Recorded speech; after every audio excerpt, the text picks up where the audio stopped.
João, capítulo 12, versículos 12 a 19, diz assim a palavra do Senhor: No dia seguinte, a numerosa multidão que viera à festa, tendo ouvido que Jesus estava de caminho para Jerusalém, tomou ramos de palmeiras e saiu ao seu encontro, clamando: Hosana, bendito o que vem em nome do Senhor e que é o Rei de Israel. E Jesus, tendo conseguido um jumentinho, montou, segundo está escrito: Não temas, filha de Sião, eis que o teu rei aí vem, montado em um filho de jumenta. Seus discípulos a princípio não compreenderam isto. Quando, porém, Jesus foi glorificado, então eles se lembraram de que essas coisas estavam escritas a respeito dele e também de que isso lhe fizeram.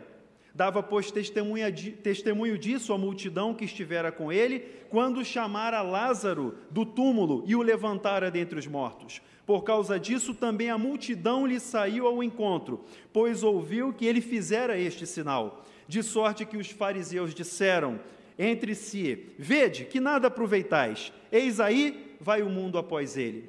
Graças a Deus por sua palavra. Vamos orar? Senhor, nós te louvamos por esse tempo de celebração, te louvamos por esse tempo em que agora nós nos assentamos aos teus pés. E nós queremos ouvir a tua voz através do evangelho que nós acabamos de ler. Fala conosco, ilumina os nossos olhos, abre o nosso coração, Pai, para que possamos compreender a tua palavra. Oramos em nome de Jesus. Amém e amém. Meus irmãos, existe algo que parece ser comum para todo ser humano.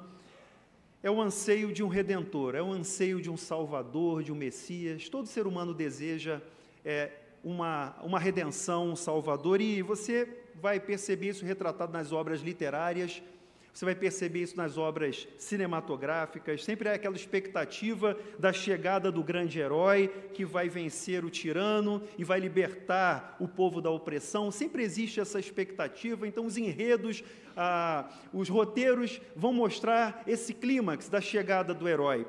No campo da política também existe essa aspiração. Nós elegemos os nossos governantes sempre na esperança de que vai chegar uma nova era de prosperidade, de segurança, de paz. Essa é sempre a nossa expectativa, porque esse anseio está no coração do ser humano. O mesmo anseio estava presente naquelas multidões que, no tempo de Jesus, o aclamaram na chegada a Jerusalém. Naquele período em que os judeus estavam debaixo do jugo de Roma, estavam ali sob o domínio romano, a província da Judéia fervilhava, a tensão era muito grande. Logo no início da semana da paixão, Cristo entra em Jerusalém com uma atitude messiânica, montado num jumento, e é saudado pelas multidões que gritam: Hosana, bendito o que vem em nome do Senhor. Talvez essa cena do jumento, do jegue, Jesus entrando montado no jumentinho ali em Jerusalém, não faça muito sentido para a nossa cultura ocidental hoje e nem para as imagens cultivadas aí pelos estúdios de Hollywood nas mentes modernas, e que são, nós queremos sofisticação. Nós queremos algo que seja mais do que a simplicidade de um Messias humilde e pacífico que entra e que chega para ser recebido. Eu quero perguntar para vocês qual é o significado real, verdadeiro, dessa entrada triunfal de Jesus em Jerusalém. Qual o sentido real desse texto, desse episódio que nós acabamos de ler? Que lições espirituais nós podemos tirar dessa narrativa do Evangelho? Essa entrada triunfal de Jesus em Jerusalém, conforme narrada pelo quarto evangelista, só um parênteses, os 4 evangelhos falam da entrada triunfal: Mateus, Marcos e Lucas, os evangelhos sinóticos, e João também, o quarto evangelho, todos eles retratam a entrada triunfal de Jesus, cada um com uma ênfase específica. Aqui, no Evangelho de João, nós temos um fato importantíssimo que precede a entrada triunfal, e esse fato está no capítulo 11 de João, que é a ressurreição de Lázaro. Lázaro, amigo de Jesus, em Betânia, havia falecido, e todos conhecem a história em que ele é ressuscitado por Jesus, e esse é um evento importante, é uma moldura para nós entendermos esse momento da entrada de Jesus em Jerusalém. O Evangelho de João se preocupa muito com esse registro de sinais. Você vai perceber desde o início que a preocupação de João é colecionar sinais e registrar sinais para demonstrar que Jesus é o Messias, que Ele é o Salvador. Você vai ver isso no início do Evangelho de João, quando ele faz o primeiro sinal nas bodas de Caná da Galileia. Você vai ver os sinais que Jesus opera, e isso vem num crescente, até que o sinal mais importante é relatado no capítulo 11, que é a ressurreição de Lázaro. Isso é muito importante, isso nos faz entender, e o autor aqui, ele faz essa conexão da multidão que ouvira falar da ressurreição de Lázaro e da multidão que tinha testemunhado essa ressurreição. Esse é o ponto culminante da construção dessa identidade messiânica de Jesus. O Messias tem poder para ressuscitar mortos. Nenhum rei anterior teve esse poder. Nenhum conquistador. Alexandre o Grande não ressuscitou mortos. Os Césares de Roma não ressuscitaram mortos. Mas o Messias de Israel, o Salvador, tem poder para ressuscitar os mortos. A passagem que nós lemos fala de duas multidões. Essa grande multidão era formada por dois grupos, e a primeira multidão eram as testemunhas da ressurreição de Lázaro. Eram pessoas que estavam em Betânia, e elas vêm acompanhando Jesus de saída para Betânia em direção a Jerusalém. A segunda multidão é composta dos peregrinos que tinham ido a Jerusalém para a Páscoa. Eles já estavam em Jerusalém e eles ouvem falar da ressurreição. E ao ouvirem falar da ressurreição, eles são encorajados a saírem da cidade para receber esse Messias que ressuscita os mortos. E muitos deles talvez fossem galileus já familiarizados com o ministério de Jesus, que foi desenvolvido anteriormente, mas o fato é que todos eles estavam ansiosos por uma oportunidade de conhecer Jesus.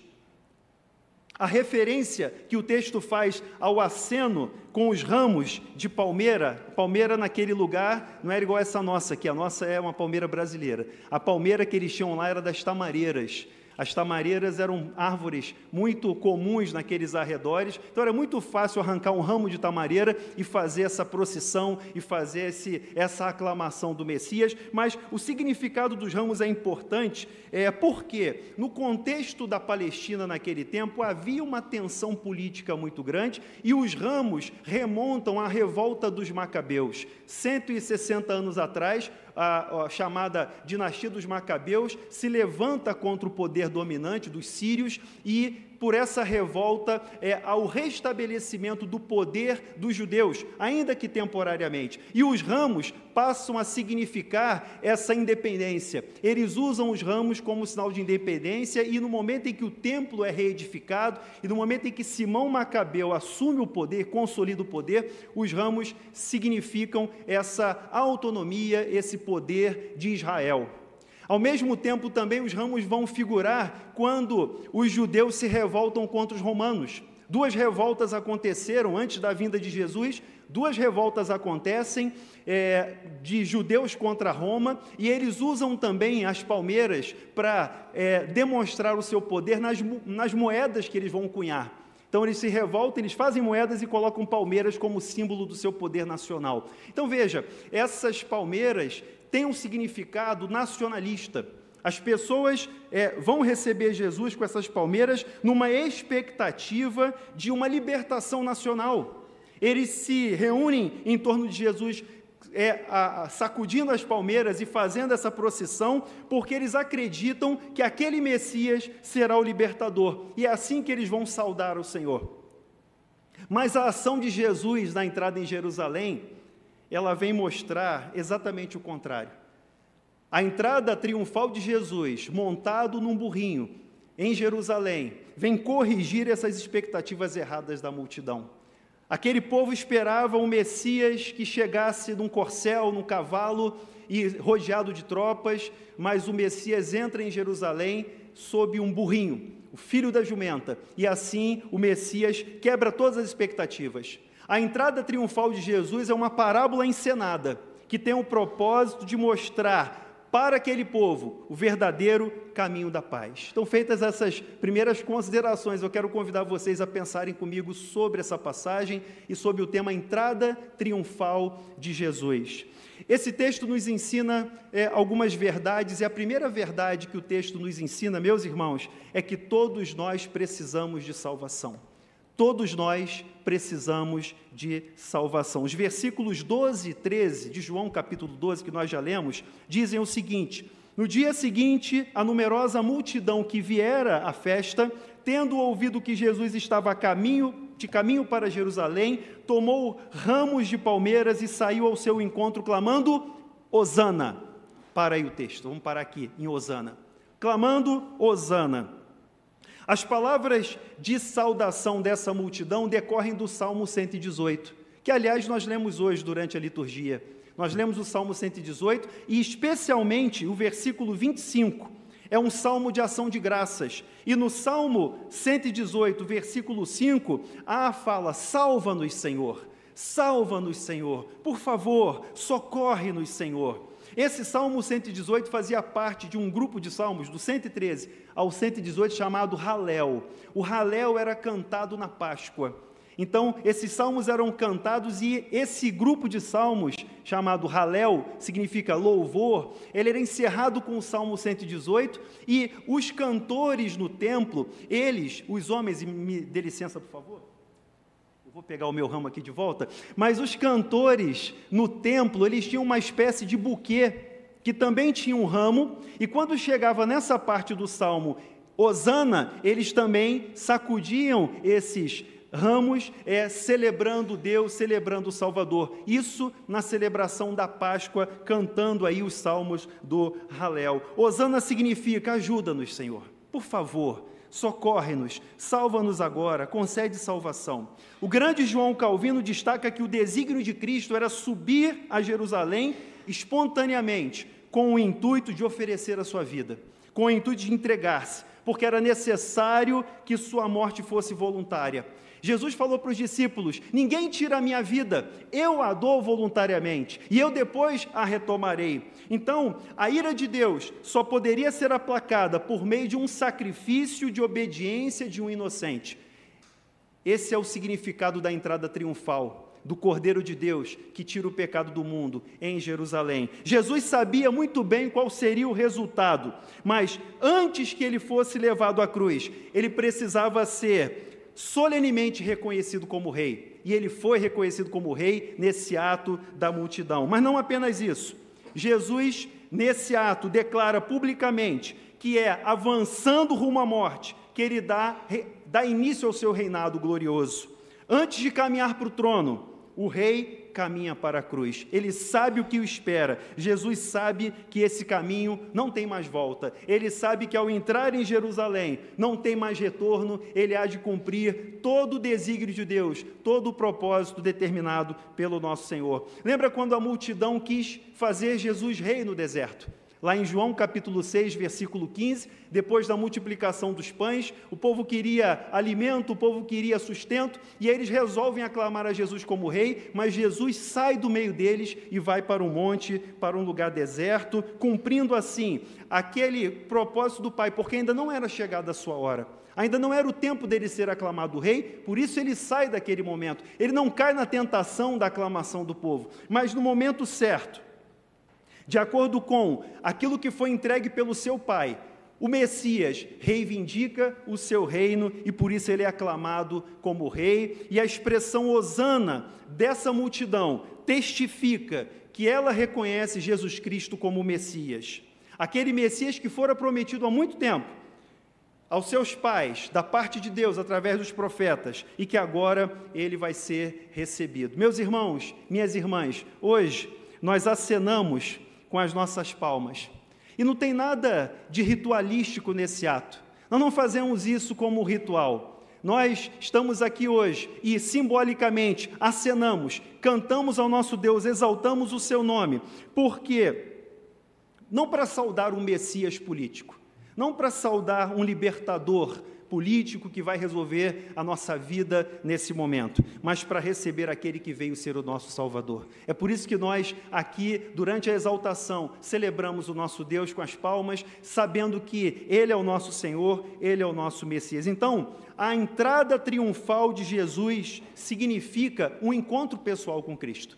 Todos nós precisamos de salvação. Todos nós somos pecadores, carecemos da graça de Deus, da glória de Deus, e Ele veio para salvar. Ele veio para te salvar. Se você está aqui hoje, nessa manhã, se você chegou aqui nessa igreja, nessa manhã, e você se sente perdido, você percebe que está faltando alguma coisa na sua vida, eu quero dizer que você tem a oportunidade hoje de clamar a Jesus e falar: Hosana, salva-me, Senhor, me ajuda, meu Deus, me socorre, eu te imploro, me ajuda. Você tem a oportunidade hoje, porque todos nós precisamos de salvação e Ele veio para nos salvar. Se você é salvo e tem certeza, diz amém? Amém. Quem é salvo e tem certeza, diz amém?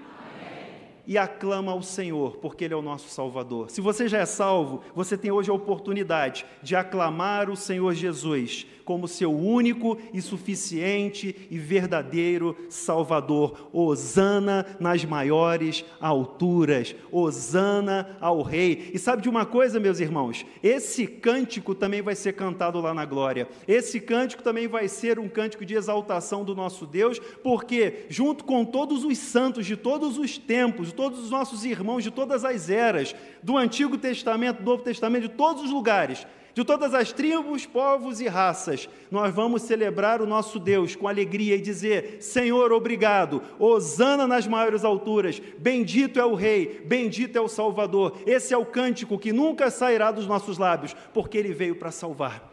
Esse texto também nos ensina, meus irmãos, além de mostrar a nossa necessidade de salvação, esse texto ensina que a salvação vem do Senhor, e graças a Deus por isso, porque a salvação não depende dos nossos méritos, você não é capaz de se salvar, mas o texto mostra que a salvação vem do Senhor. Na segunda parte do versículo 13 de João capítulo 12, ele diz: bendito é o que vem em nome do Senhor, bendito é o que vem em nome do Senhor. Esse é o versículo 26 do Salmo 118. Então, Salmo 118, essa expressão originalmente era uma bênção que era conferida aos peregrinos que iam para Jerusalém.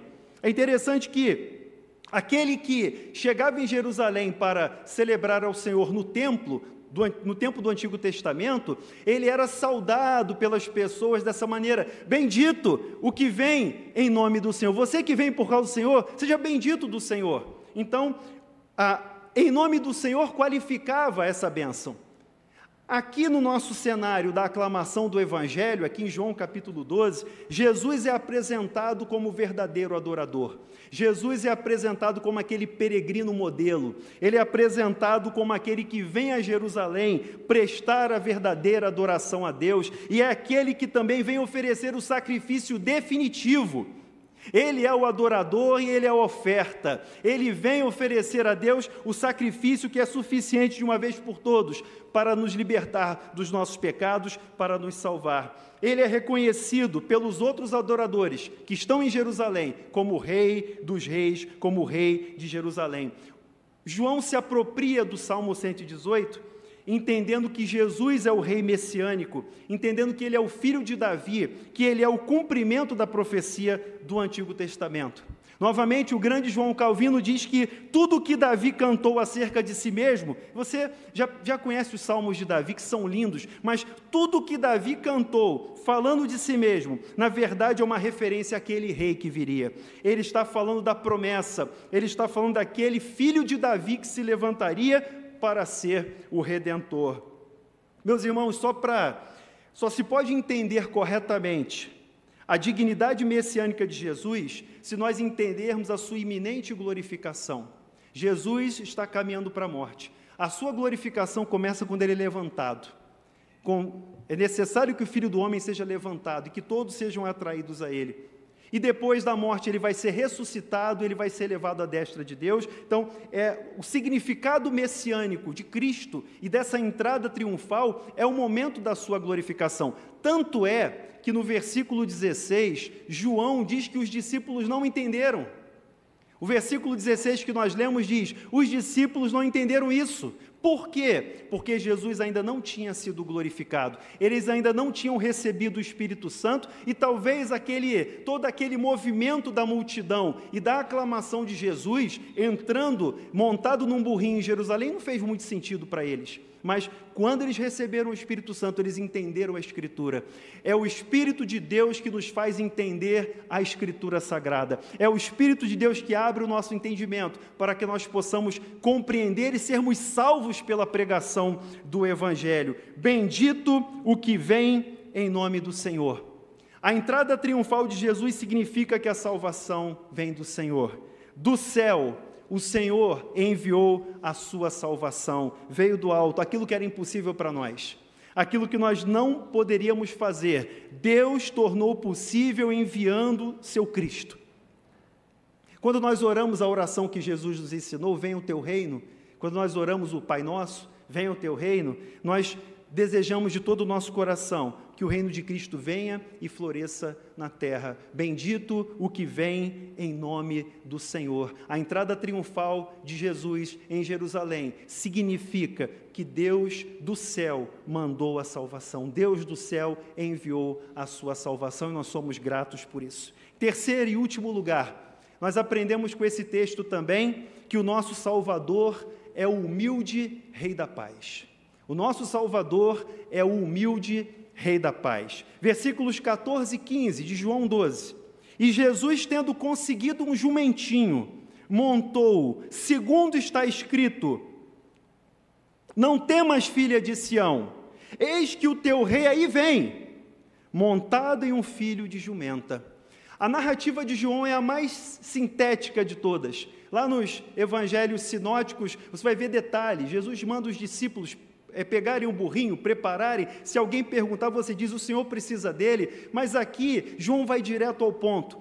João coloca esse pronunciamento de Zacarias. Na verdade, João identifica a profecia de Zacarias cumprida nesse ato de Jesus, da entrada triunfal. Zacarias capítulo 9, versículo 9, que fala quase que a mesma coisa que João diz aqui para a gente. A diferença é que, em vez de não temas, Zacarias fala, alegra-te, ó filha de Sião.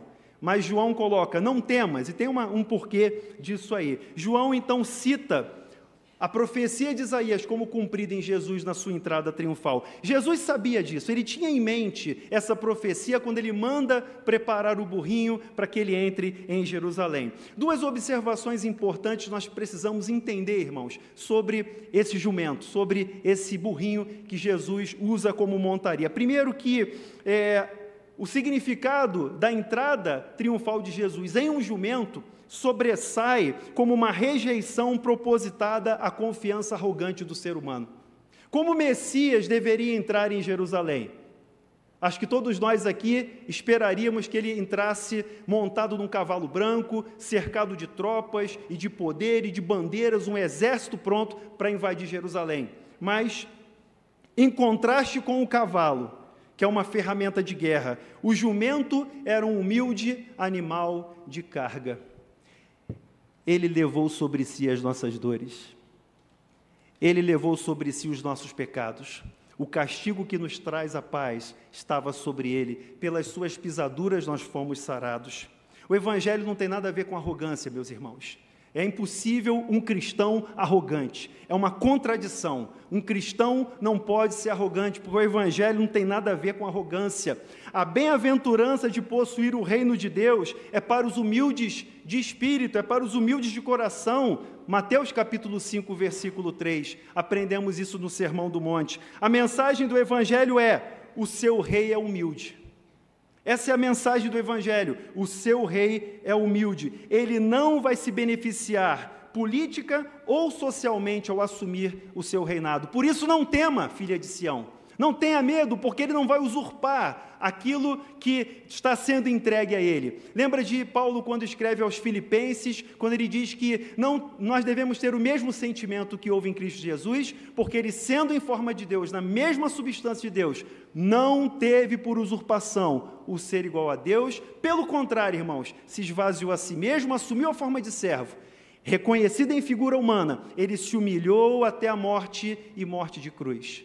Esse é o nosso Salvador, esse é o nosso Messias. O nosso Rei é humilde. Jesus, ele configura essa caracterização de um rei que é humilde, que é justo e que depende da ação salvadora do Deus Pai, do Deus Todo-Poderoso para governar. Ele sabe que o poder vem do Pai e ele submete ao Pai. Outra questão importante quanto ao jumento é que no Antigo Testamento o jumento era um animal usado nas ações de paz, nas missões de paz. Isso é curioso. Você lembra do episódio em que Abigail, esposa de Nabal, ela corre a Davi, porque Davi tinha pedido um apoio para Nabal, que era um homem muito rico, mas era um homem que não era sábio, e ele disparata Davi, e Davi coloca a faca do dente e vai para acabar com toda ali a família de Nabal. Mas Abigail, uma mulher sábia, ao saber dessa notícia, ela segue, ela monta num jumento, ela segue, e a cena é cinematográfica. Eu imagino Davi, como diz lá em 1 Samuel, Davi com os seus homens correndo por um lado do monte, e do outro lado do monte, aquela mulher sozinha, montada num jumento, numa missão de paz. E Abigail consegue apaziguar Davi, e ela evita ali um morticínio. E ela é uma mulher sábia, e está registrado no texto do Antigo Testamento. Por quê? Porque o nosso Deus é um Deus de paz, o nosso Senhor é um Senhor de paz, o nosso Messias entra em Jerusalém montado num jumento, que é um animal usado em missões de paz. O filho de Davi, Absalão, Absalão significa meu pai é paz. Salão, shalom, meu pai é paz. Absalão. Sabe o que ele fez? Ele aparelhou cavalos e carros e botou 50 homens para correr diante dele, quando ele invadiu Jerusalém para usurpar o trono do seu pai. Ele não é um homem de paz, apesar do seu nome. Salomão, que significa o pacífico, filho de Davi, o pacífico, Salomão, aparelhou 12.000 cavalos e carros. Ele não é o homem da paz. O verdadeiro homem da paz, o filho de Davi, é o Jesus Cristo que entrou em Jerusalém, montado num burrinho, montado no animal, em missão de paz. Meus irmãos, ele é a nossa paz. O apóstolo Paulo diz que, lá em Romanos capítulo 5, versículo 1, justificados, pois, mediante a fé, nós temos paz com Deus. Paz com Deus. Efésios, no capítulo 2, Paulo vai dizer que ele é a nossa paz. Ele derrubou o muro da separação. De ambos os povos ele fez um. E vindo, evangelizou a paz. Paz para os que estavam longe, paz para os que estavam perto. Ele é a nossa paz. O nosso rei vem aí. Não temas. Não tenha medo. Eis aí o teu rei. Humilde, sentado na cria da jumenta. Ele veio em missão de paz, ele veio trazer paz, ele veio fazer paz entre nós e Deus. Esse é o nosso rei. O senhorio de Jesus é suave, o seu fardo é leve. Mateus capítulo 11, 28 a 30, vocês conhecem a passagem, ele diz: vinde a mim, todos vós que se encontram cansados e sobrecarregados, e eu vos aliviarei. Tomem sobre vocês o meu jugo e aprendam de mim, porque eu sou manso e humilde de coração. E o resultado? Vocês vão achar descanso para as suas almas. Esse é o nosso rei. É o rei que alivia a nossa carga. É o rei que dá descanso para a nossa alma. O profeta Isaías profetizou dizendo: ele não clamará, não gritará, nem fará ouvir a sua voz na praça, não esmagará a cana quebrada, nem apagará a torcida que fumega. Em verdade, promulgará o direito, Isaías capítulo 42, versículos 2 e 3. Meus irmãos, a vinda do Messias, a entrada triunfal de Jesus, significa que ele, como humilde pastor, o rei pastor, entra na cidade santa para assumir o seu lugar de direito. Ele entra na cidade santa para assumir o lugar que era devido a ele desde antes da fundação do mundo.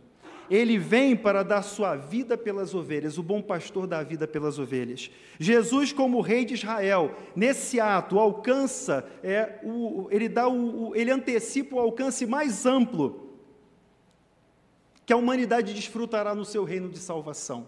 Ele trouxe paz, ele trouxe salvação, ele trouxe justiça, e eu e você fazemos parte desse reino hoje.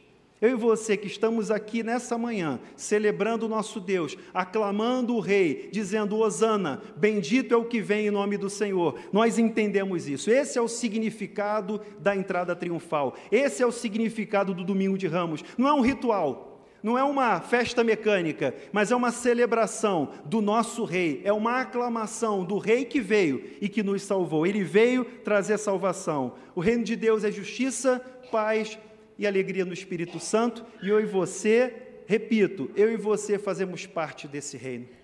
Hoje nós entendemos, aprendemos aqui com o texto, o significado da entrada triunfal de Jesus. Talvez não tenha sido tão triunfal, ou triunfalista, como muitos imaginassem. Talvez não tenha sido tão pomposo, né, aquela coisa tão pomposa como as pessoas teriam planejado, os mestres de cerimônia teriam feito ali a preparação para esse momento. O rei entra humilde em Jerusalém. Ele sabe que o caminho do trono é o caminho da cruz. Ele sabe que ao entrar naquela cidade, a mesma multidão que o aclamava: Hosana, salva-nos, Senhor, bendito é o que vem em nome do Senhor. Parte daquela multidão vai gritar: crucificam. Parte desse povo é que vai dizer: não, queremos Barrabás. Mas ele veio mesmo assim, ele entra mesmo assim, por amor a mim e a você, por amor de nós. Ele entra, ele obedece, ele cumpre todo o propósito de Deus. E agora ele está exaltado à destra do Deus Todo-Poderoso, ele é o nosso Senhor. Ele conquistou para nós tão grande salvação. E por isso, meus irmãos e minhas irmãs, nós temos motivos para celebrar. Nós temos motivo para adorar a Deus e dizer: Senhor, obrigado. Senhor, obrigado por tão grande salvação. Obrigado porque eu sei que eu não tinha condições, eu não merecia, mas o Senhor me alcançou. E eu agora faço parte, não daquela multidão, daquele tempo em Jerusalém, mas eu faço parte dessa multidão que está aqui hoje e que pelos séculos dos séculos haverá de celebrar o Rei dos Reis, o Senhor dos Senhores.